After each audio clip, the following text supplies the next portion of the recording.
Hi, Ben. Hi, Lucci. Today we're going to talk about what do you do as a coach where you can't be everywhere at once? How do you choose where you're going to place your time, and what do you do with the areas that you can't attend to? So with that, I'm going to toss it over to Ben.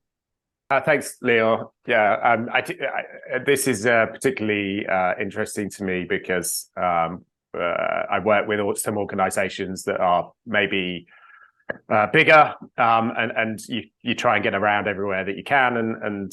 I've spent times reflecting on this, and I felt kind of anxiety where I couldn't be everywhere at once, and I couldn't influence people the way I would have liked to influence them if I had been there, which led to people choosing things that I wouldn't necessarily have chosen. I'm trying to reflect on it, and I wonder whether it's kind of an inflated self of a sense worth, like self-worth. Like, am I really that important that these people can't manage without me? Or am I doing a disservice by not being there? Like, should a coach ask a team to rearrange a meeting because they can't be there? I'll bounce that question back to you guys. Can I ask you a question first? Yeah. Do you have an example where people reach a decision that, in your opinion, was incorrect, or it was different than what you have done? It's a good question. So is it different or is it incorrect? I think is an important point to point out. Like, one of them being binary, like we can't survive like that. And one of them being, well, it's almost as good as what I would have suggested, but not quite as good. And I think that highlights a really good question, Nucci, because I think it highlights probably like a decision point. Like, I worry though that maybe you don't know whether the decisions that are made or going to be made are going to be wrong or just not the way you would have done them.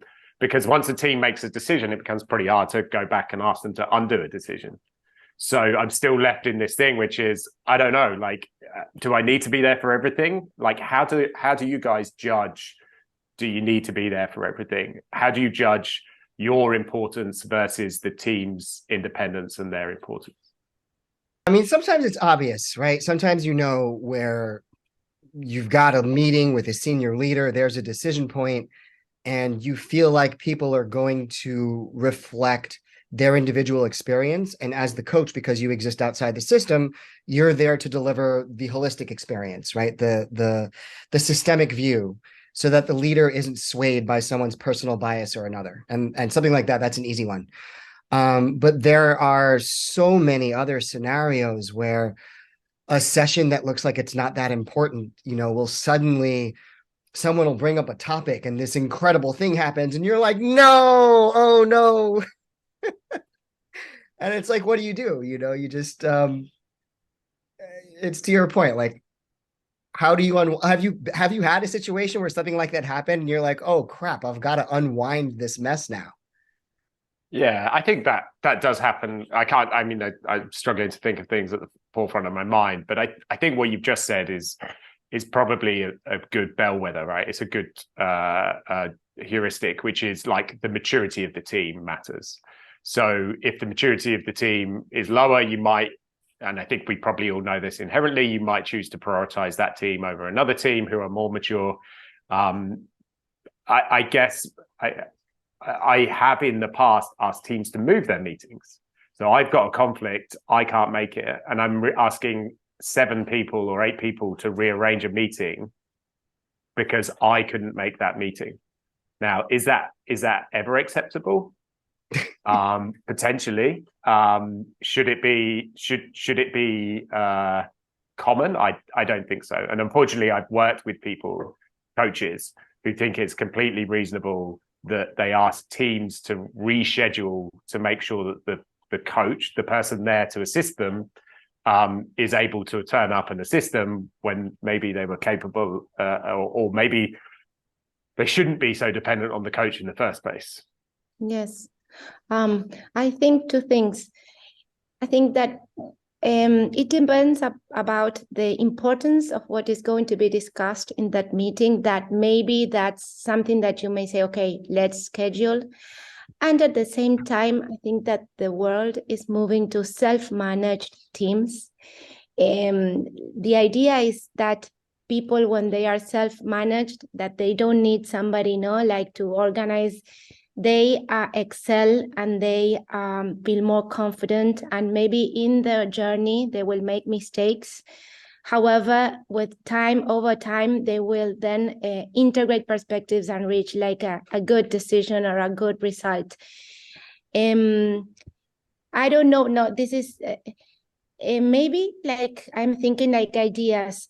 Do you prepare like people in the teams like to if you are not there on a call, that they can not be you, no, but have some guidance or some standards, like, okay, we are going to make a decision, Ben is not here, but we need to like at least honor this three values or standards whenever we are making a decision. I think that may also, like, even if you are not there, it can that you take care of the what's gonna happen. I think it's really good, Lucy, actually, because I think it brings up a more general point, which is, we aim for like to dissolve specializations on a team, right? So if you have one person who only knows how to operate a certain part of the code base, or one person who only knows how to do this thing, then we say that that's a key person risk, and we try and mitigate that by having more than one person who can do that. And actually, then we call them cross-functional teams and cross-functional people. We're saying they should be able to do a lot of things, like they should be able to dip their hand into testing and analysis. In theory, the same should go for coaching and facilitation as well. We shouldn't have a key person dependency whereby the team can't operate. So I believe that, as a fundamental of a coaching role, like we should be trying to coach our ways out of a job.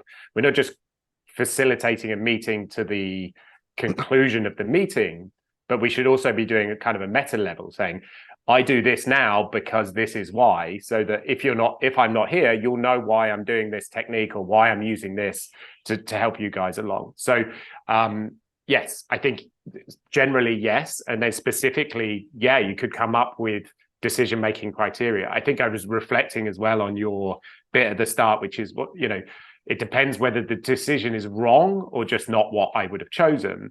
And I actually think about it, I wonder, like, how many decisions are actually wrong? Like, how many teams make a wrong decision? Like, there's not many things that educated, sensible, logical people would choose to do that is absolutely absurd. Like, it may not be what I would have chosen, so that's the other case, but how many teams would realistically like drive the car off the edge of the cliff if you weren't there? And I don't think that's that common. Yeah. I mean, so from let's all be adults and get something good done perspective, I agree. But there's another perspective where, without someone to represent an emergent growth mindset, a traditional style, fixed mindset, deterministic mindset decision could take over. And a decision could be made that might affect a roadmap or something important, where there's now suddenly, an expectation set with an important stakeholder that is very waterfall, and that's a very difficult thing to erase. So that's probably the worst case scenario, where it's no failure on the part of an intelligent person doing an intelligent thing. It's more a question of, someone went back to their comfort zone because there wasn't somebody there to kind of hold the perspective of to be in an emergent mindset. Yeah.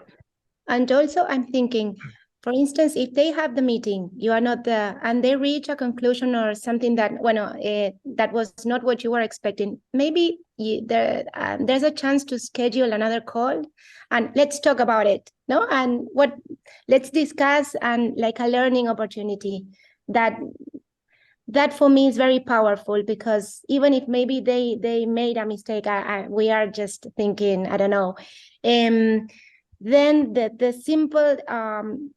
simple situation of having this discussion will allow them to the next time maybe be more conscious and maybe more aligned to what the coach is expecting. Yeah, I think that's true. I think the very sensitive area around that is disempowering people, right? So if we say you made a wrong choice, let's have a chat about it, and say in the future maybe you would choose this, or maybe you should consider this. You can almost you can almost paralyze people from doing things without you. So we're not going to do this now because Ben's not here. Last time we did this, Ben made us change our minds and change the decision. So we're just going to delay having the decision. So it's a very sensitive area to kind of try and undo a decision that a team makes. I think it's, from my experience with most teams, it's probably, as long as the downside isn't too big, it's probably better to let them continue. And then, you know, maybe in a month say, and how did this decision pan out, than overruling it and saying, you made the wrong choice, let's recorrect that choice, if you know what I mean. Okay. Yeah. Okay. Yeah, I couldn't agree more. It would need to be something catastrophic, because you're taking away the team's autonomy when you do that, and you're taking away their confidence. I mean, another way to look at this, though, is again, I do think it's our objective to coach ourselves out of a job. But another thought, just before we wrap up, is, you know, you can almost look at what we do like a personal trainer. I've been seeing my personal trainer for 20 years, and I always get a better workout when I work with him. Do I know enough about working out to get a great workout on my own? Of course I do. But it's always better when there's someone who's outside, you know, who's kind of pushing you and holding that idea of accountability to be your very best. Any final thoughts, Lucci, Ben, before we wrap? I think the personal training thing is interesting, and I think different personalities would work differently, right? So you could find some people who would say, I've learned from my personal trainer and I've got enough self-discipline that I'm going to push myself to the max every single time. There's not many of those people around. So I think, yeah, it's a good analogy.